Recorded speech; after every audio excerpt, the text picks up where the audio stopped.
നമ്മൾ ബാത്റൂമിൻ്റെ ആണെങ്കിലും ബാത്റൂമിൻ്റെ ടൈൽസ് ആണെങ്കിലും അതേപോലെ തന്നെ കിച്ചൻ്റെ ടൈല് സിങ്ക് ഒക്കെ തേച്ച് എഴുതുന്നതിന് നമ്മൾ ഇതേപോലെ ചെയ്താൽ നമുക്ക് ഈസി ആയിട്ട് തന്നെ ജോലി എളുപ്പത്തിൽ തന്നെ തീർക്കാൻ പറ്റും.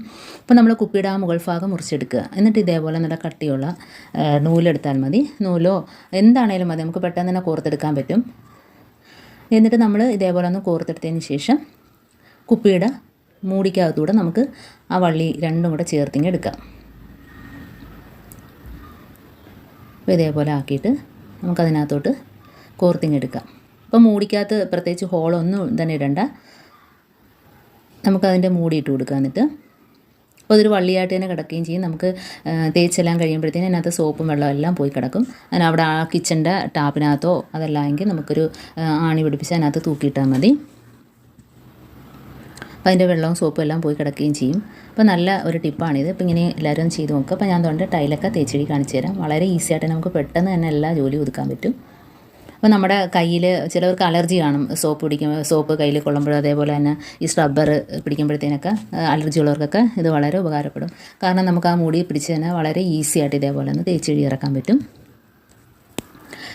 സിങ്കിൻ്റെ ടാപ്പും എല്ലാം എളുപ്പത്തിൽ തന്നെ തേച്ചെടുക്കാൻ പറ്റും. എന്നിട്ട് ഇതേപോലെ നമുക്കവിടെ കൊളുത്തിയിടുകയും ചെയ്യാം. അപ്പോൾ ഇത് എല്ലാവർക്കും ഉപകാരപ്രദമായ ഒരു ടിപ്പാണ്.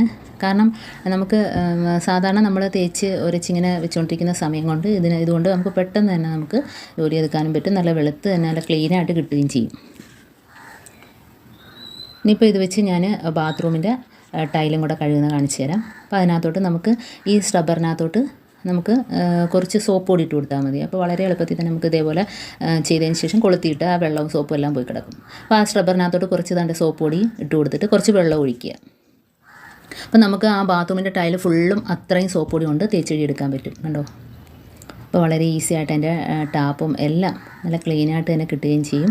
ഇനി നമുക്ക് അതിനകത്ത് സോപ്പ് തീർന്നെന്ന് കാണുകയാണെങ്കിൽ കുറച്ച് വെള്ളം ഒഴിച്ച് കൊടുത്താൽ മതി. അപ്പോൾ നല്ല പത കിട്ടും. അപ്പോൾ ഇനി അതിനകത്തോട്ട് കുറച്ച് വെള്ളം ഒഴിച്ച് കൊടുക്കാം നമുക്ക്. അപ്പോൾ നല്ല രീതിയിൽ ഒന്നുകൂടെ പതഞ്ഞ് വരും. കണ്ടോ? അപ്പോൾ അത്രയും പൊടി വെച്ച് നമുക്ക് ആ ബാത്റൂം ഫുള്ള് ക്ലീനാക്കി എടുക്കാൻ പറ്റും.